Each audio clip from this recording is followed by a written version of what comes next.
A Xunta intentará que as obras de rehabilitación do Pazo de Lourizán en Pontevedra comecen a finais deste ano ou a principios de 2026. Así o confirmou esta mañá o presidente galego nunha visita que realizou a finca co estudo de arquitectura gañador do concurso para a súa recuperación integral. O orzamento para este proxecto rolda os 15 millóns de euros. Que tal, saúdos? Un proxecto que contempla a transformación do edificio central nun hotel de 4 estrelas, así como o acondicionamento doutras construcións da finca. De contado, imos con máis datos, antes titulares.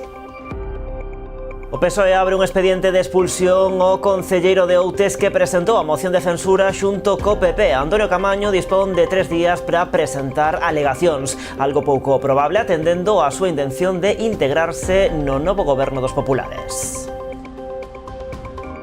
Detido un veciño de Porto do Son como presunto autor de varios delitos de estafa continuada polo uso fraudulento de tarxetas de pago. Polo momento se lle atribúe a autoría dunha decena de estafas en estancos, gasolineiras, librerías e mesmo puntos de venda da Once en concellos como Boiro, Rianxo ou Vilagarcía. Os donos da sala Cenet en Pontevedra defenden que non terán que pechar. Os propietarios saen ao paso das informacións publicadas sobre unha resolución de Portos de Galicia na que se ordena o cesamento da súa actividade como discoteca. Din que a licenza do seu local é de café espectáculo, polo que consideran que a orde non lles afecta. Meixa ten lista a súa programación do 8M. Hoxe mesmo abreu o prazo de inscripción para a cuarta andaina do 8 de marzo que organiza o Concello. A iniciativa vaise celebrar o día 16, percorrerá un treito da ruta das Salcedas e inclúe tamén unha visita ao taller do escultor Lucas Míguez. Hai un máximo de 250 prazas cunha aportación solidaria de 5 euros a favor de Acadar. Hai máis propostas dentro da programación da que falaremos dentro duns minutos. E a Consellería de Educación de Noia vai iniciar un novo proxecto educativo. Trátase da Semana Saudable que este ano xirará ao redor dos queixos galegos con denominación de orixe protexida. Terá lugar na semana do 24-28 de febreiro e nela participarán os centros educativos do municipio, así como as asociacións Acreva e Misela. Todo isto e moito máis de contado aquí nas Novas do Día en Canal Rías Baixas. Comezamos.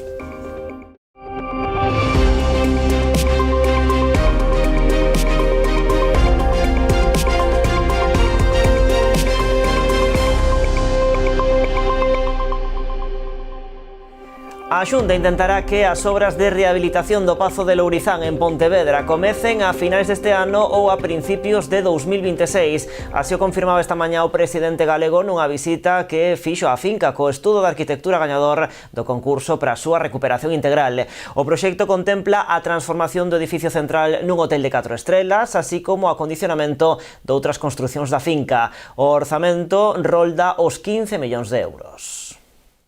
Que a rehabilitación do Pazo de Lourizán poida estar en marcha a finais deste ano ou a principios do 2026 é o obxectivo que se marca a Xunta de Galicia. A previsión inicial era que durante este ano 25, estamos ao principio, fixéramos toda a tramitación administrativa de licitación das obras e deixalo todo preparado. Bueno, imos intentalo, decía eu agora, finais deste ano, se está todo preparado, senón principios do ano que ven, para coñecer todos estes datos que é necesario e poder empezar. A mí me gustaría, antes de que rematar o ano, e senón durante o primeiro semestre do ano que ven, sabendo xa exactamente o que hai. Hoxe, Alfonso Rueda visitou as instalacións. Fixo acompañado da arquitecta Carme Pinós, do estudo gañador do concurso para a recuperación integral do espazo. O primeiro é coñecer, por iso insisto, xa estamos sobre o terreo, coñecer o estado do edificio, estados estructuras, saber a necesidade de se hai que facer antes algunha obra previa,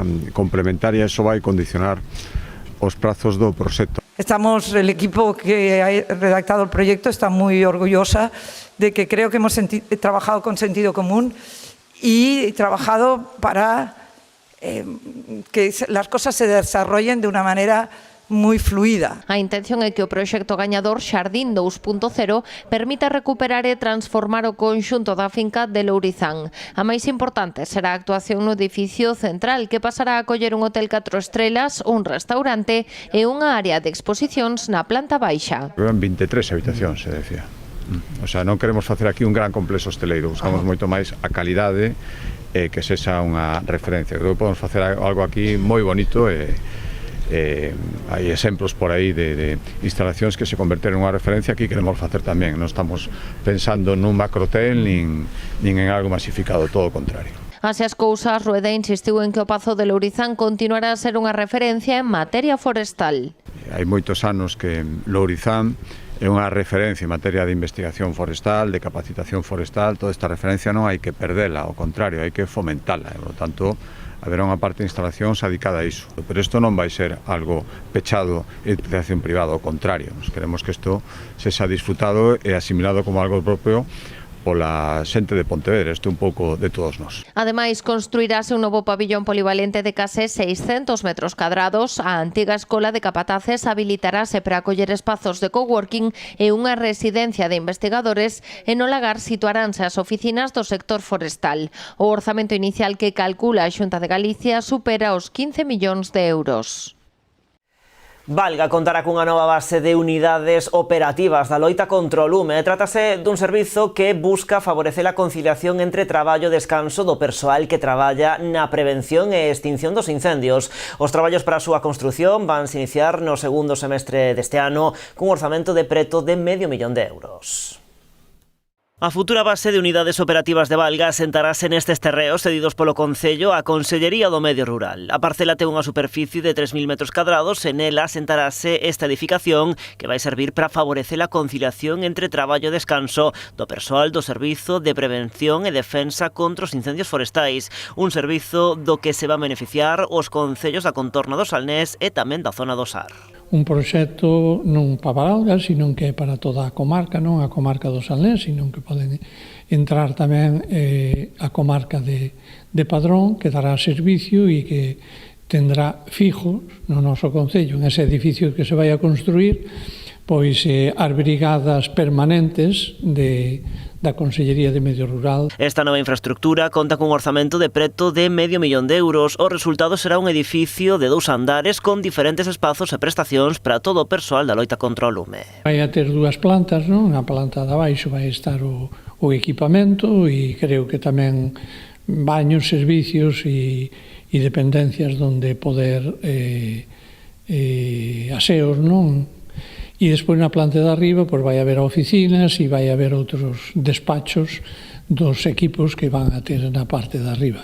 O alcalde de Valga celebra que este concello sexa a referencia da zona na loita contra os incendios grazas ao asentamento aquí desta nova base. É importantísimo, non? Ter un equipo aquí permanente de incendios, eso quere dicir que calquer incendio que poida haber na comarca van a estar a servicio, pero se ocorre no Concello de Valga, pois está aquí cerquiña, non? O que este aquí prato, que este no noso Concello, pois o servicio é máis rápido, non? Por lo tanto, creo que é unha noticia importante. As obras para a nova infraestructura comezarán no segundo semestre deste ano e rematarán ao longo do 2026.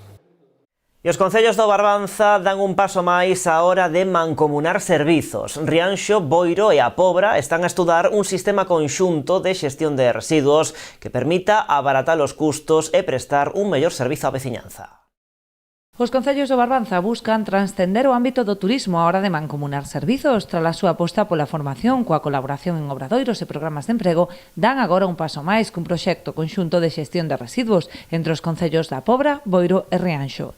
Nomeadamente tres concellos da mancomunidade, Rianxo, Boiro e Pobra, un reto neste momento que tamén supón unha oportunidade, non? Que é dar cumprimento a obriga da recollida separada da quinta fracción, non? Nese sentido, e dado que as situacións contractuais son semellantes nos tres concellos, entendemos que se dá a ocasión de facelo de maneira conxunta para tratar de ser máis eficaces posibles e tamén o máis eficientes no gasto, non? Aínda que o proxecto está en fase de estudos, 3 alcaldes agardan que a licitación conxunta do servizo poida realizarse próximamente co fin de optimizar os recursos de cada concello. Xa levamos varias xuntanzas a través dunha comisión de traballo que se creou fai uns meses, onde participamos alcaldes, conselleiros, técnicos de medio ambiente, vendo as distintas posibilidades que hai, tanto que ten que ver con rutas como que ten que ver con importes, con a maneira de combinar todo isto, e esperamos que nas próximas semanas poida xa materializarse e poñer en marcha este servizo conxunto de recollida da quinta fracción.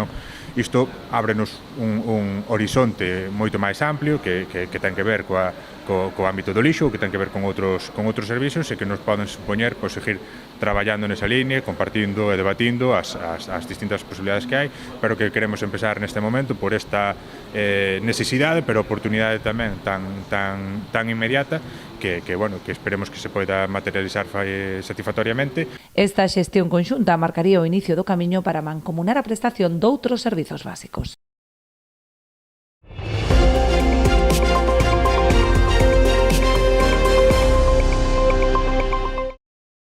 A Garda Civil de Boiro detivo un veciño de Porto do Son como presunto autor de varios delitos de estafa continuada. Os feitos tiveron lugar en diversos establecementos das provincias da Coruña e Pontevedra entre novembro do ano pasado e xaneiro deste ano.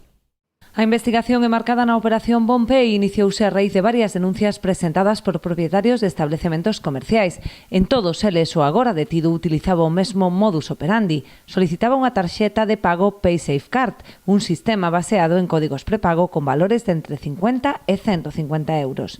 Fotografaba os códigos co seu móvil achegando ao terminal co pretexto de realizar o pago. Sin embargo, a operación nunca chegaba a completarse. O autor dos feitos alegaba entón algún problema técnico e prometía aos comerciantes volver para realizar o pago en efectivo, algo que non sucedía.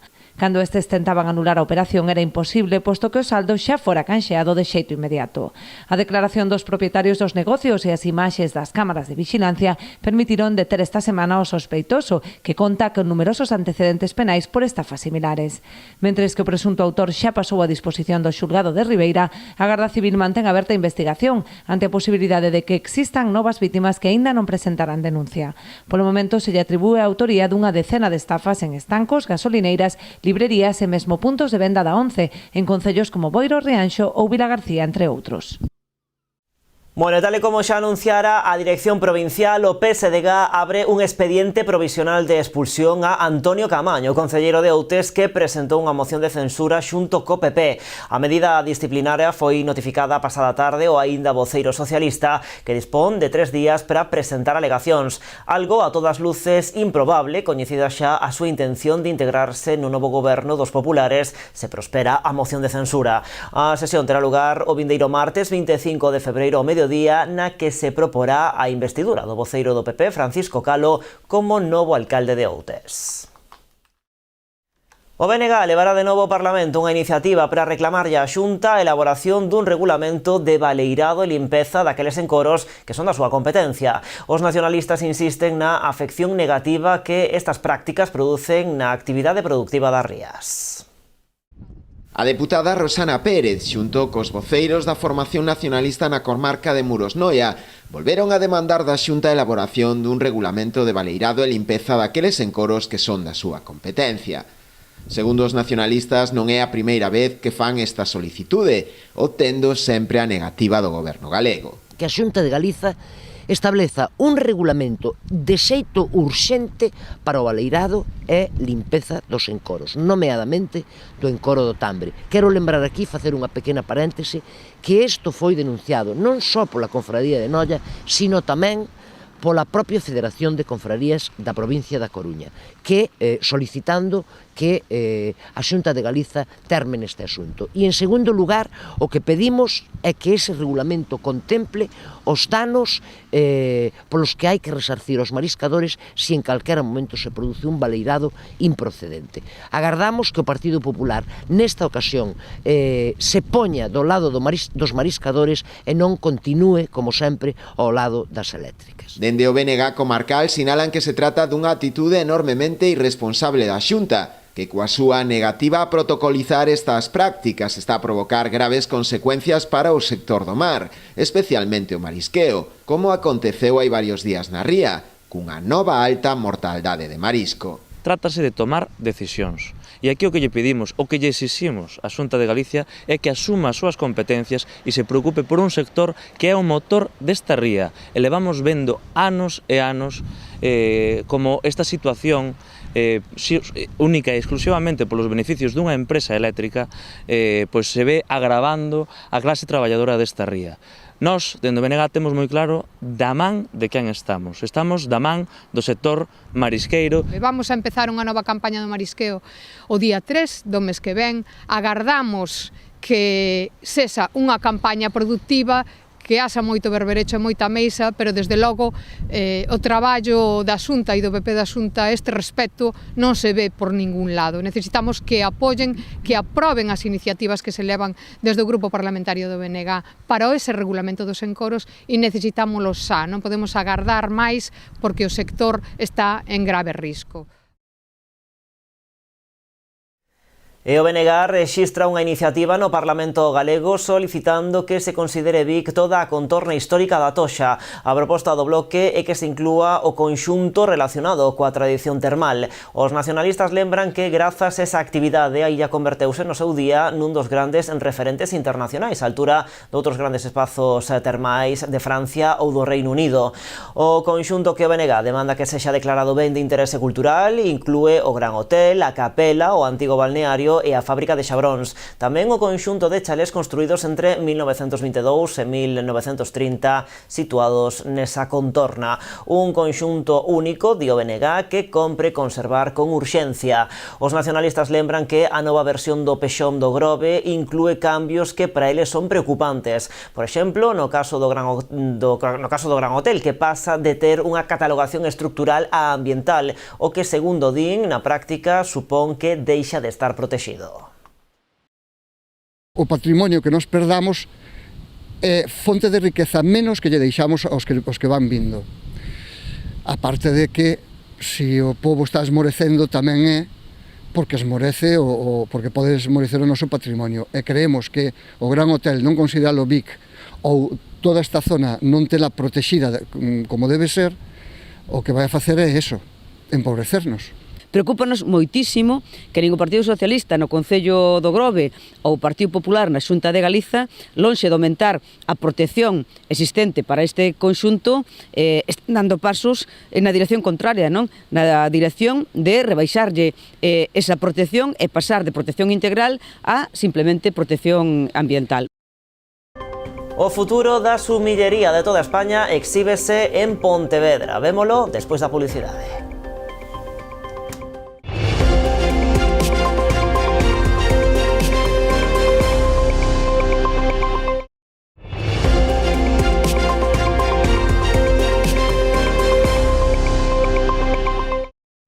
Aquí estamos nas novas en Canal Rías Baixas. A Sala Cenet, o local de hostalería situado no Club Naval de Pontevedra, non terá que pechar. Así o defenden cando menos os seus responsables. Carlos Fontán e Javier Mori saíron ao paso das informacións publicadas sobre unha resolución de Portos de Galicia na que ordena o cesamento da súa actividade como discoteca. Fontán e Mori defenden que a licenza do seu local é como café espectáculo, polo que non consideran que esta orde lles afecte. A resolución de Portos de Galicia ordenando á Sala Cenet que cese a súa actividade como discoteca non preocupa aos seus responsables.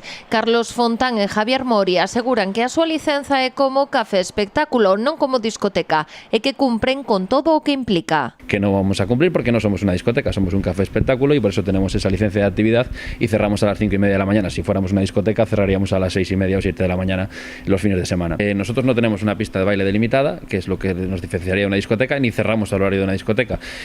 Lo que tenemos aquí es espacio de pública concurrencia en el que la gente pues, puede estar de pie, puede estar bailando, igual que en un bar puede haber gente que esté bailando o haciendo lo que le dé la gana, ¿no? Simplemente es una cuestión de horario y de un par de matices ahí técnicos, pero realmente no estamos desarrollando ninguna actividad que no podamos. Portos de Galicia tamén apunta que as obras de acondicionamento do local foron realizadas sen autorización. Fontán e Moria explican que os traballos contan cos permisos pertinentes do Concello de Pontevedra. Así as cousas, o Club Naval, que asegura que ningún dos anteriores negocios que se situaron neste local solicitaran a Portos licenza de obra, xa enviou a documentación requirida. Portos de Galicia, a raíz de unas denuncias de un vecino que, por cierto, ostenta un cargo público en el puerto de Marín, no sé si es casualidad o no, a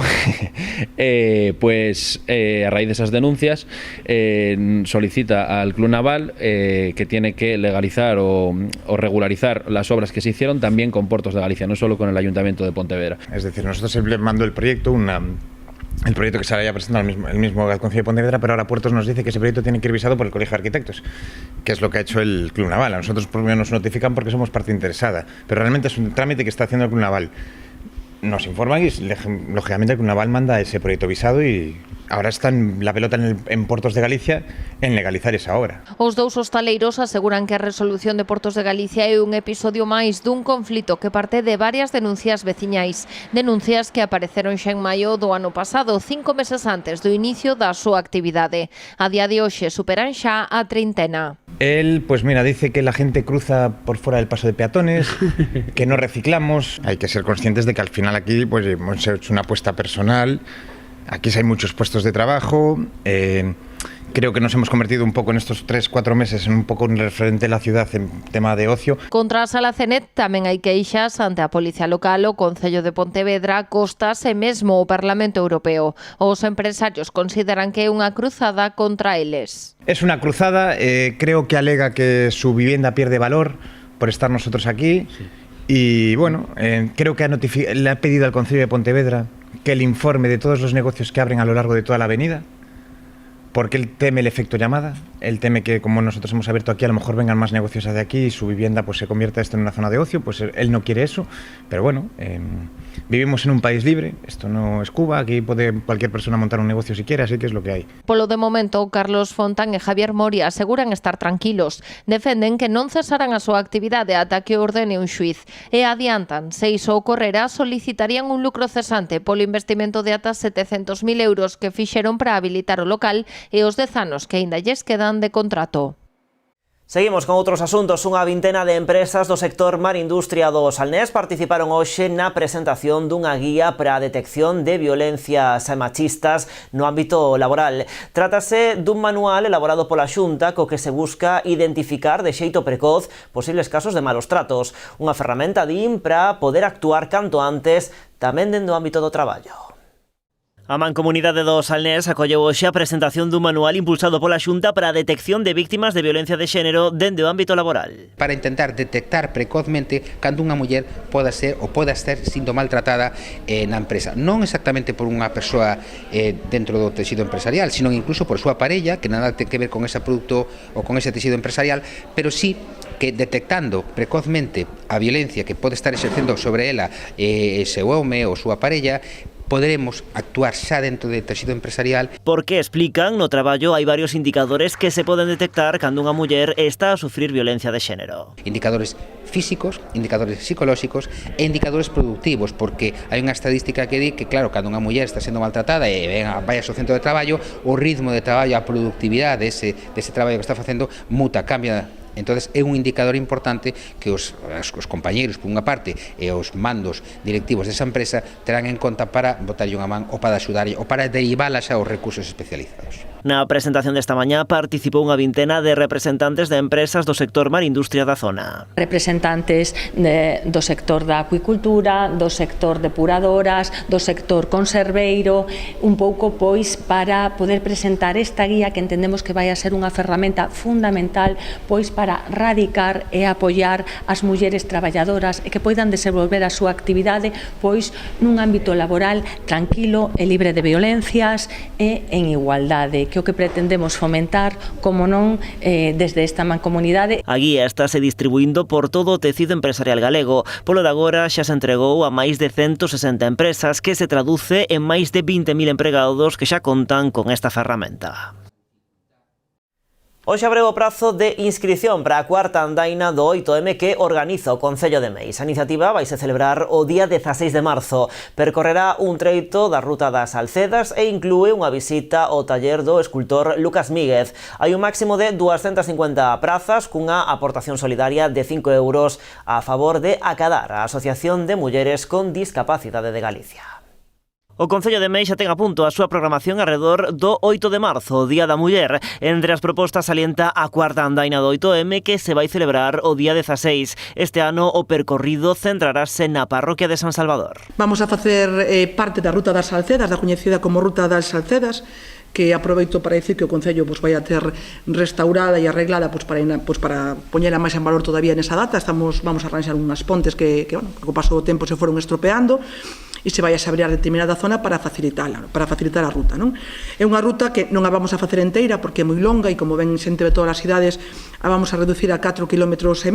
A ruta incluirá unha visita ao taller do escultor Lucas Míguez. Eu creo que a visita a este taller é realmente interesante. Eu creo que a xente que coñece o traballo de Lucas vai estar todavía máis interesada en coñecer onde traballa el, non? A verdade é que é un taller que merece a pena visitar. Para esta edición o Concello habilita un máximo de 250 prazas cunha aportación solidaria de 5 euros a favor de Acadar, a Asociación de Mulleres con Discapacidade de Galicia. Nos permite visibilizarnos, ¿no? Para poder chegar ás mulleres con discapacidade, as mulleres e nenas con discapacidade da contorna de Meis e do Salnés, no que en algún concello temos traballado a través dos talleres, e esta asociación que se constituiu no 2009 que está declarada de utilidade pública, traballa con mulleres con discapacidade e coas nenas e tamén coas institucións. Mais alá desta andaina, o Concello ten en marcha tamén o 6º concurso de cartéis do 8M. Unha actividade que facemos cos centros educativos do Concello, todos os centros presentan os seus cartéis, se elixe o gañador que vai a ser a imaxe institucional do Concello en relación este ano co 8M. A programación complétase cunha mesa informativa no multiusos, unha exposición de libros de muller e igualdade na biblioteca, obradoiros de igualdade nos centros educativos do Concello ao longo do que queda de curso e, por suposto, a lectura do manifesto do Día da Muller nos colexios do Concello que está programado pro venres 7. E saiban tamén que o Concello de Boiro acaba de recibir unha subvención da Deputación da Coruña para financiar os gastos do persoal do Departamento de Cultura neste 2025. A chega por un importe de 15.000 euros permitirá o mantemento dos técnicos encargados de programar as actividades culturais do municipio con propostas culturais propias como axendas culturais para todo o ano e tamén en datas específicas co Gallo do Entroido, as Letras Galegas ou o Nadal. O Concello de Boiro conta con equipamentos culturais en todas as parroquias, polo que se trata dun servizo descentralizado que leva a súa programación aos distintos centros socioculturais. O Departamento de Cultura xestiona ademais as distintas salas de exposición e aulas nas que os colectivos sociais desenvolven programación propia.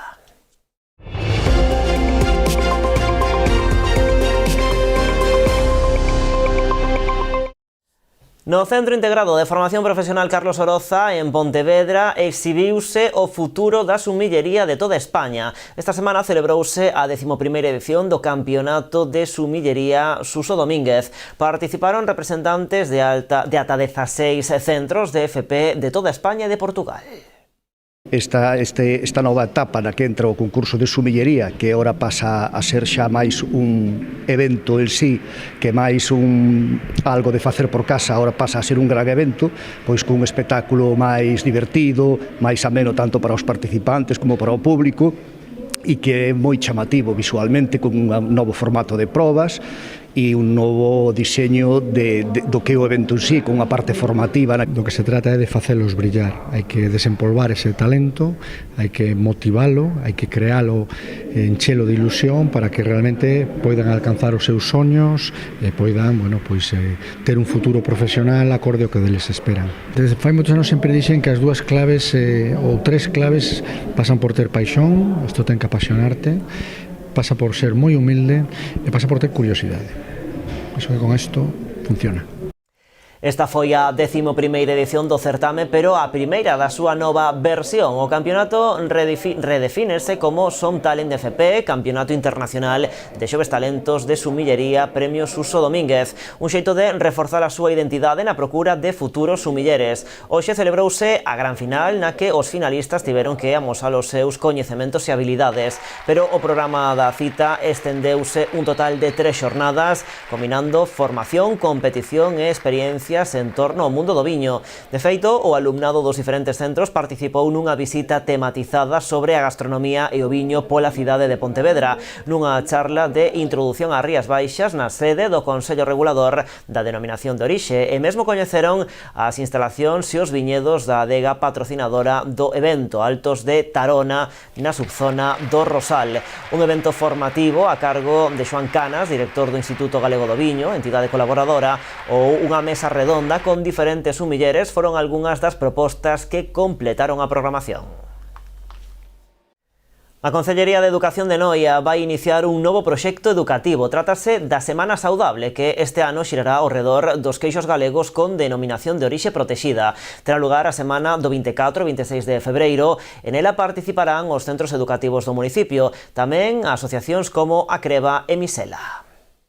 A Concellería de Educación de Noia presentou esta mañá a Semana Saudable, unha actividade pioneira que se desenvolverá en colaboración cos centros educativos do municipio e as asociacións a Creba e Misela. Este ano a proposta xirará ao redor dos queixos galegos, con DOP.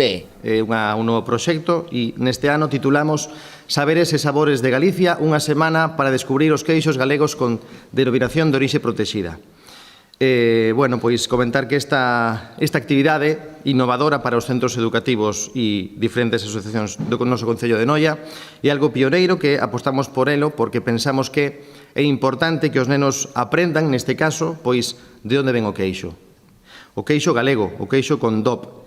E, pois eso, é importante que sepan a orixe do queixo, saber de onde ven o queixo, que diferentes tipos de queixo temos, como se elabora ese produto tan tradicional na gastronomía galega, e destacar pois o queixo galego como patrimonio gastronómico que temos na nosa contorna. A catadora de queixos, Salomé Beiroa, será encargada de dirixir cada unha das xornadas. Por que esta idea? Por que nenos?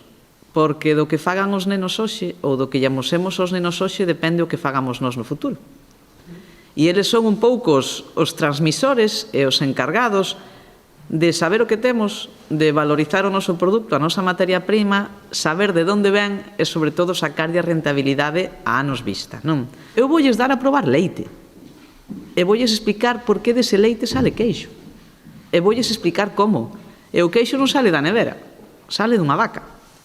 E hai un proceso no medio donde conseguimos ter ese produto final, sempre con distintivos de calidade diferenciada, neste caso denominacións de orixe protexida. Por que?